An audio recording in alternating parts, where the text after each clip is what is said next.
So guys, I just finished binge watching probably the most highly acclaimed Netflix show right now, both season 1 and the episodes that have come out for season 2. I think it's safe to say Arcane is probably the best Netflix series this year, and probably their best animated series ever. The world is unbelievable, the animation is immaculate, and the characters, oh my god, the characters are insane. Each and every character has their own unique story and journey, and it kind of makes you wonder how they were able to cram it all into a show that's just 15 episodes long, as of when I'm recording this.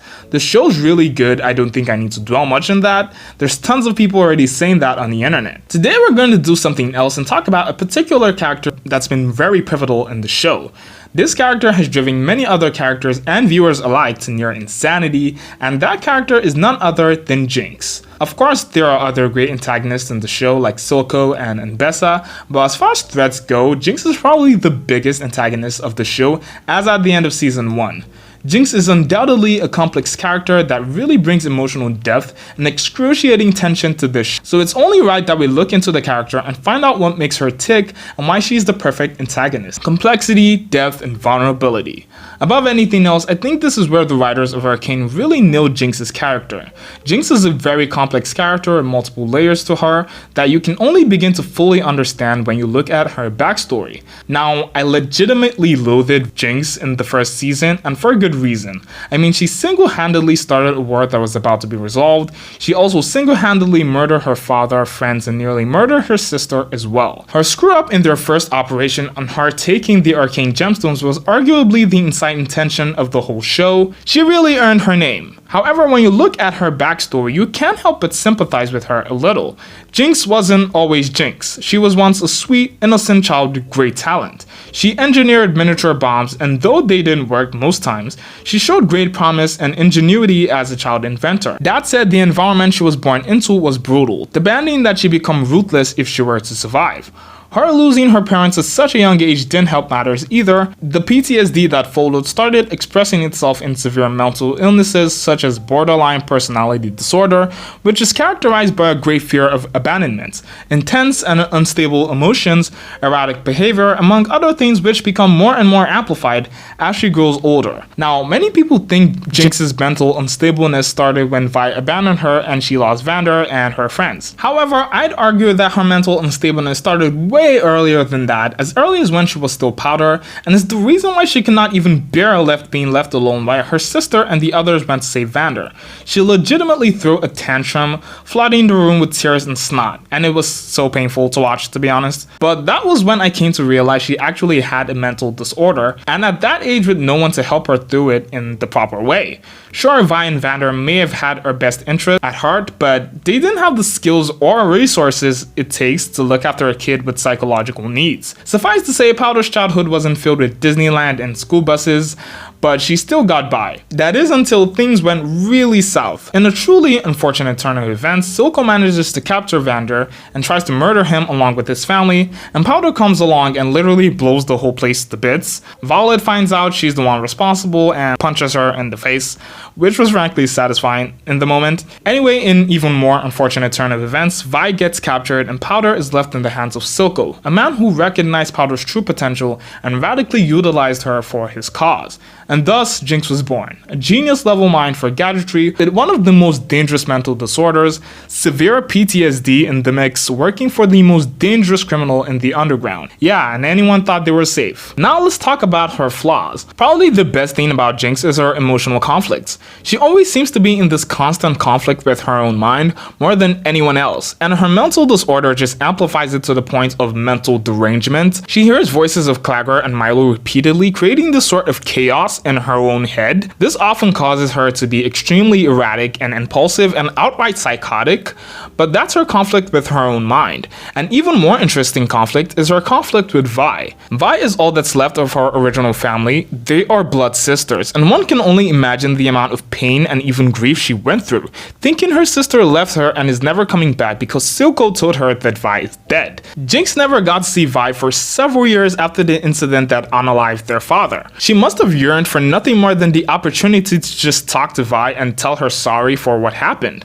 But she didn't even get that closure. She lived her life thinking that Vi died hating her, and there is probably no deeper pain than that. Couple that with the feeling of betrayal she must have also felt because Vi left her, and you start to sympathize with her character a lot more. There's also the conflict between craving Vi's love again and her loyalty to Silco, which are two entirely separate paths she had to choose from. Speaking of emotions, personal stakes. The conflict between Jinx and Vi, two characters who were separated by just unfortunate circumstances, adds deep emotional stakes to the tension, and it hits a lot harder because they have a personal connection.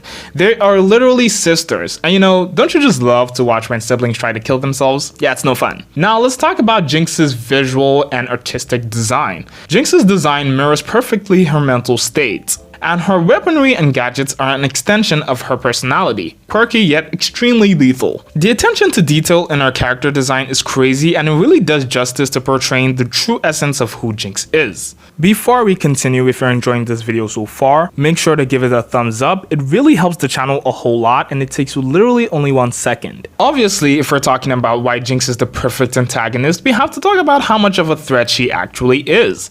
Jinx wound up working for the criminal mastermind of the Undercity, Silco. Silco runs an illegal business where he transports and trades a highly dangerous drug called Shimmer, and Jinx is his right-hand woman, helping him take out his enemies in the most brutal ways and exploding enforcers to bits if the situation calls for it. In an ironic twist, Powder grew up to be quite the villain, feared by even the most dangerous criminals in the Undercity, and later on the enforcers as well. She took all the rage and trauma and channeled it into her gifts, while shaving away the soft shell that was holding her younger self back. Jinx became the brutal villain she is in the show largely because of Silco's influence, and when Silco died, she became even more psychotic and destroyed the residence of the counselors with a rocket blaster, thus murdering about 3 in the process. Take note, these are the most important people in all of Piltover, and she killed 3 of them just like that. This incident would undoubtedly have dire implications and consequences later on in the plot. I'm sure most viewers already knew this after watching season 1, but now that season 2 is out, we know that yes, it did have dire consequences. Jinx is actually quite terrifying because of this, and the reason is you never know what's going to happen next when she's on screen. She is radical, unpredictable, and dangerous. One moment your favorite character is having a shower in her own home, the next minute Jinx kidnaps her and ties her up somewhere in the Undercity. You literally have no idea what's going to happen next with her, and considering her track record, it's pretty scary. She naturally exudes tension just by existing, and I really don't know a better way to describe the perfect antagonist. And speaking of threats, Jinx is a direct challenge to Vi. A great antagonist is one that can reflect or embody the protagonist's greatest fears and flaws, and Jinx does that to Vi, effortlessly. Powder was always Vi's biggest fear. Vi wanted a better life for Powder, a life better than the one they were living, and Vi wanted Powder to become stronger as shown in their first operation in the show. I'd imagine that it was always Vi's fear that someday Powder would become a helpless victim to the society they were born into, and that's why she took Powder on those operations even though she was barely 10, and that's also why she encouraged Powder to master her inventions. But as it turns out, Powder became not a victim, but the very thing that Vi was trying to protect her from when she was a kid. Jinx's presence in the show forced Vi to grow, evolve, and start to really think about the consequences of her actions, because as much as it isn't entirely her fault, she's partly responsible for Powder turning into Jinx, and she has to grow and overcome that burden. Strong motivations. Every important character, and sometimes even unimportant ones, needs to have some sort of motivation that drives them in the story. The perfect antagonist needs to have very strong motivations, and Jinx very much checks that box. Jinx's motivations are rooted in her traumatic childhood. She frantically seeks love, attention, and validation, especially after losing her family. She is driven by her will to make Silco see her as a strong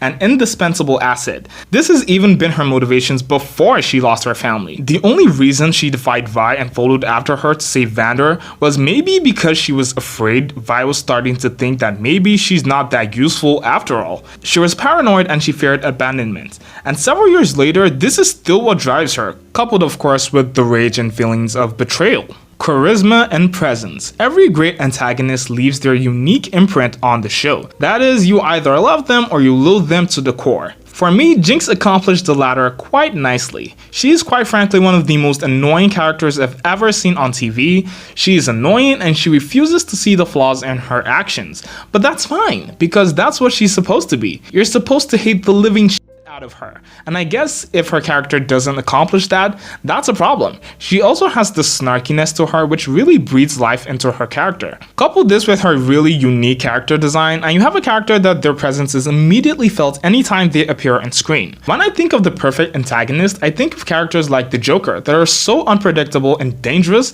that you're literally praying the protagonist survives. And I also think of characters like Azula from Avatar that have had tragic pasts that bring this depth to them. Then I also think of characters like Jinx that are a combination of these things and several more. But what do you think? Do you like the character Jinx or do you deeply hate everything about her? Let me know in the comments. If you haven't, make sure you like this video and subscribe for more content like this. Thanks for watching. Bye.